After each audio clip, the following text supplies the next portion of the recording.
All right. Yeah, after going back and watching the tape, feel pretty much the same as I did last night. Encouraged by some things, that I do think we were able to do well. Offensively, we really didn't move the ball like we have in the past, but there's still some things that were, our third down offense was good.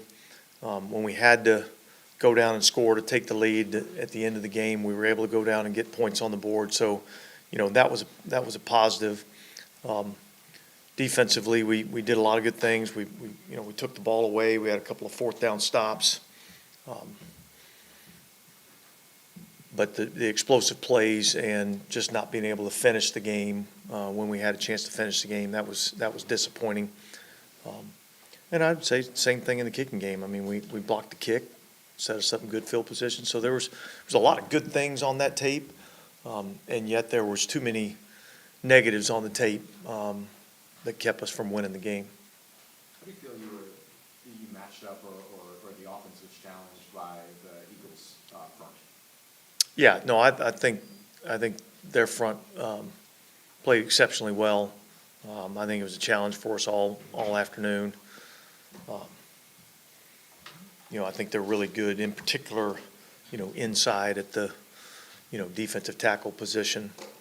And I think that was an area that I think they won that battle inside. Was there anything you saw specifically, I guess, on those two defensive explosives? Well, the run play to Saquon, we just didn't fit that quite up right. We kind of got out of a gap. We initially fit it up right. They did a good job of blocking it. They comboed up to us. And then once he kind of got out in the open, he's so fast and explosive, we weren't able to kind of run him down. And then the other one, look, we just, got to have a little bit better awareness and kind of know how they're trying to attack us. And they got us in man coverage and ran crossing routes, and we ran into each other, and we got to do a better job of having some awareness in that situation. On that run play, not to no need for an individual name, but on the run play, was there supposed to be somebody that kind of filled that gap behind where Werner had attacked? Yeah.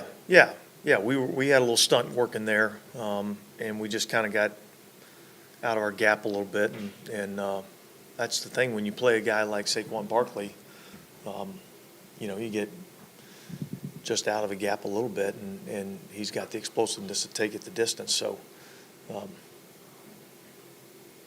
that's what happened. Can you share anything on Eric? I don't really have a lot of updates on injuries right now. It's a groin injury. I think we're going through the evaluation process, see where he's at.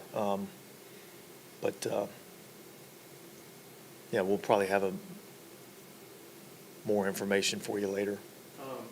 You had a number of sort of fourth down decisions to make yesterday. In general, what's your process? Do you try to have decisions made before every drive, and then are you talking on third down with someone? Yeah, look, I mean it's there's constant communication going on as to what we're thinking. 3 downs, 4 downs. Would you kick it here in this situation? Would you punt it here in this situation? Like that communication, takes place throughout the drive. I don't think we ever start a drive and say, hey, we're going for it on fourth down, regardless of what the fourth down is. But I think, in general, we have a kind of a philosophy and a thought process going into each and every game. Sometimes it might be a little bit more aggressive. Sometimes it might be a little bit more conservative. I go back, and there was really 3 fourth down, kind of decisions that you look at in the game, and you'd say, okay, it's 4th and 8 on the 40-yard line. Do you attempt a 58-yard field goal and go up 6-0 because it was 3-0 at the time? It's 4th and 8. I don't know that that's the down and distance that we're looking for to, potentially go for it on that down and distance. And so based on the way the game was going, we tried to pin them down there deep and, see if we couldn't play the field position game. And I think it kind of played out for us, and that we got pretty decent field position. We weren't able to take advantage of it, but we got pretty decent field position. The 4th and 4 at the 42, that's a little bit more. I certainly don't think you're trying to kick a 60-yard field goal. I mean, that was, what Philly did, and it worked out to our advantage. Now, obviously, if you make that field goal, you think differently, but 60-yard field goals are not really commonplace. I know they happen, and it's good when they do, but when they don't work out, you give your opponent pretty good field position. So I think the decision there was kind of potential go for it, or punt it. And, we chose to punt it there, and I don't think that one came back to bite us either. And then the 4th and 1, that was a no-brainer in my opinion. We're going for that.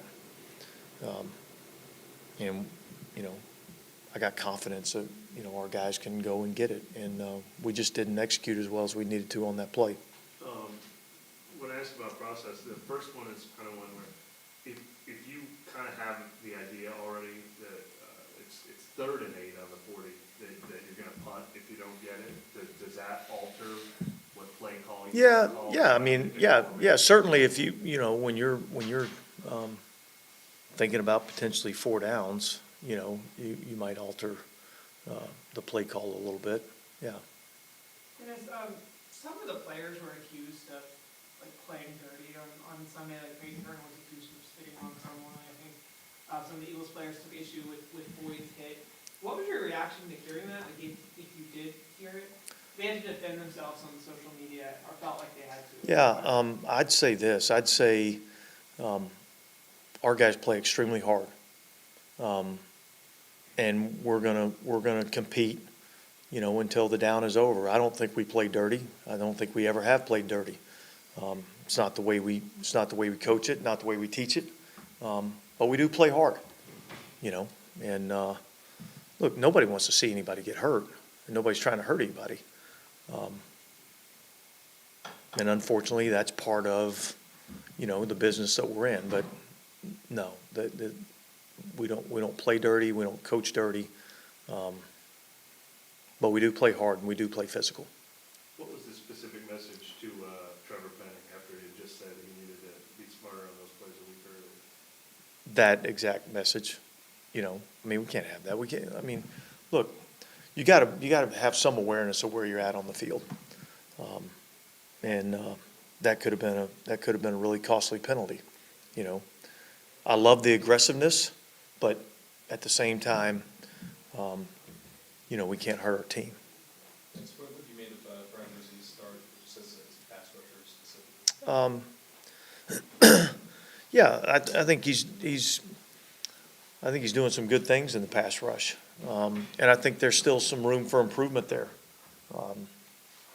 I think he's done some good things defensively, both in the run game and in the passing game,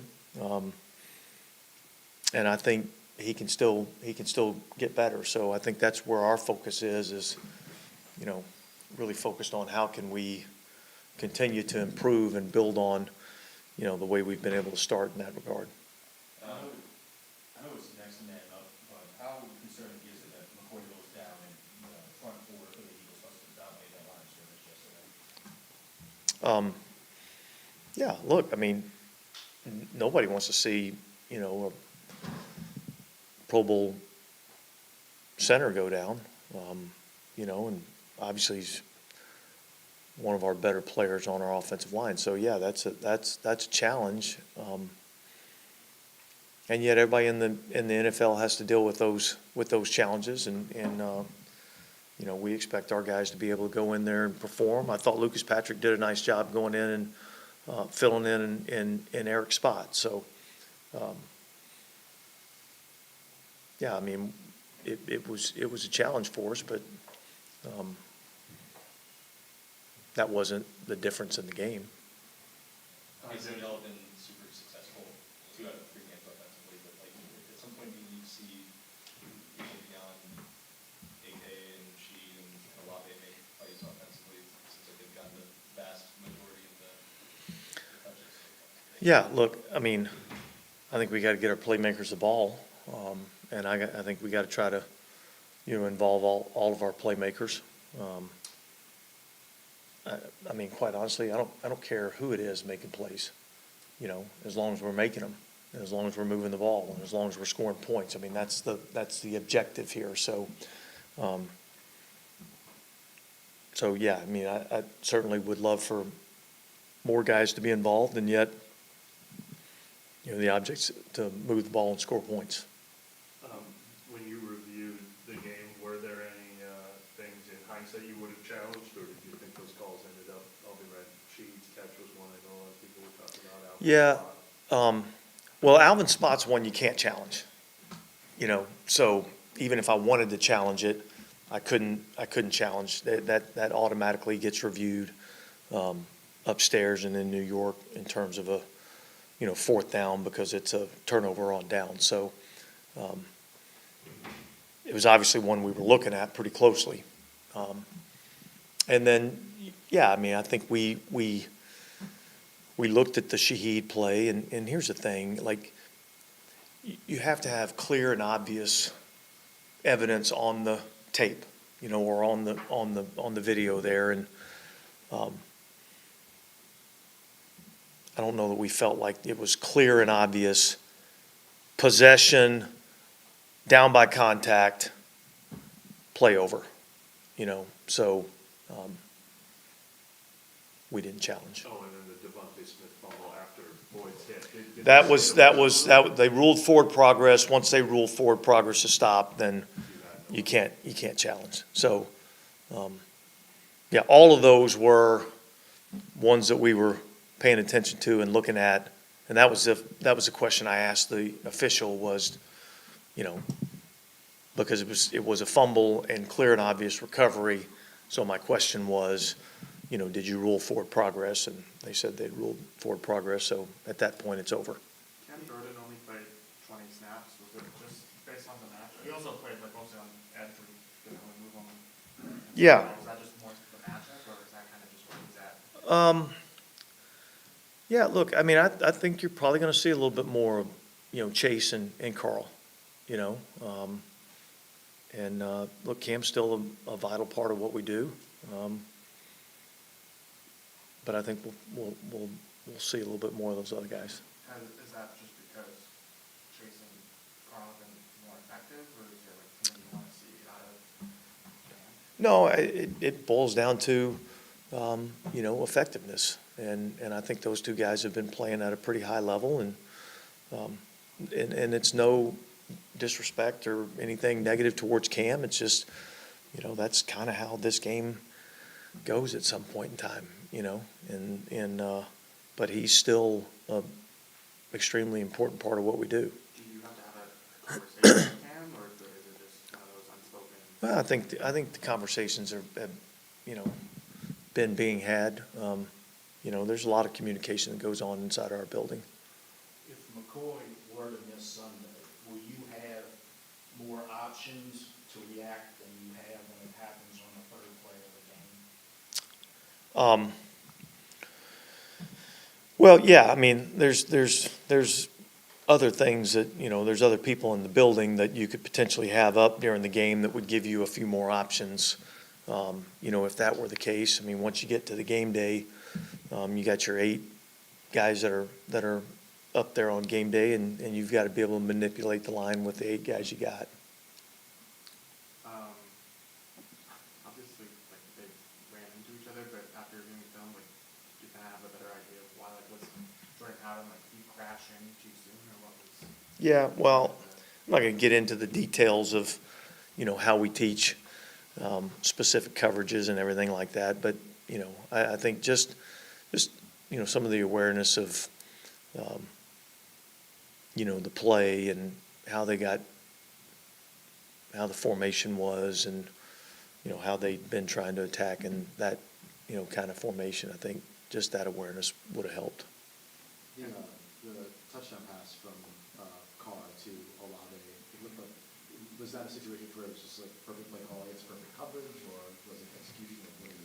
Well, yeah, I mean, I think the play call was good. We recognized what they were doing, and I think it was a good route. I think it was a good throw.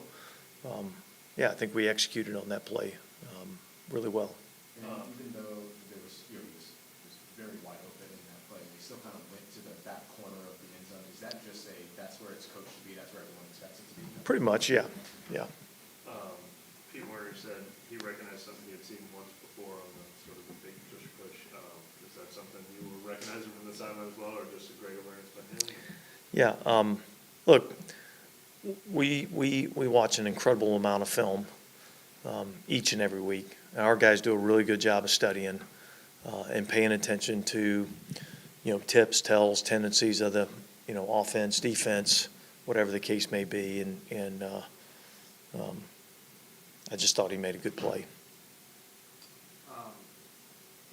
Because a lot of your guys' runs are like outside the tackles, was that more so because of the Eagles' front, or was that like, or did McCoy's injury kind of have a lot to do with that? Yeah, no, I don't think it was an injury-related deal. I mean, they were basically getting into a 6-1 goal line look, which makes it pretty difficult to run in between the tackles, and so you gotta try to figure out how you can gain yards running the ball. We got into a very similar situation against the Rams back in, I think it was maybe 18 out at their place, and we were kind of in a 6-1 goal line look and had defended the run pretty good, and all of a sudden they started going to the toss play and got a few plays on us. So I think that's pretty commonplace. Do you expect more teams to try and do that now? But Eagles, how do you think that kind of impacts your offense going forward? Well, I think when you're big and physical inside at the defensive tackle position like those guys are, I think that, that makes some sense. I think, each and every week teams are going to have different game plans against us. And they certainly had a plan to, try to, stop our running game. And that was kind of the way they went about trying to do it. Do you like that you stuck with the run the way you did though, like because it was still a close game? Like that's, I think that's part of your identity. Yeah, look, I mean, you can't just abandon the run game. I mean, we wanted to still, try to be able to run it. We had an effective run later in the game with Alvin on the, around the left end. And so, we've been effective running the football, and so I think that's kind of part of what we want to be able to do. And, if the game dictates that we can't, then, we'll have to look at doing something else. I know you said earlier you don't have a lot of injury updates, but is DeMario one of those guys that you're still waiting on, or did you check out fine after not? No, he's one that we're evaluating, yeah.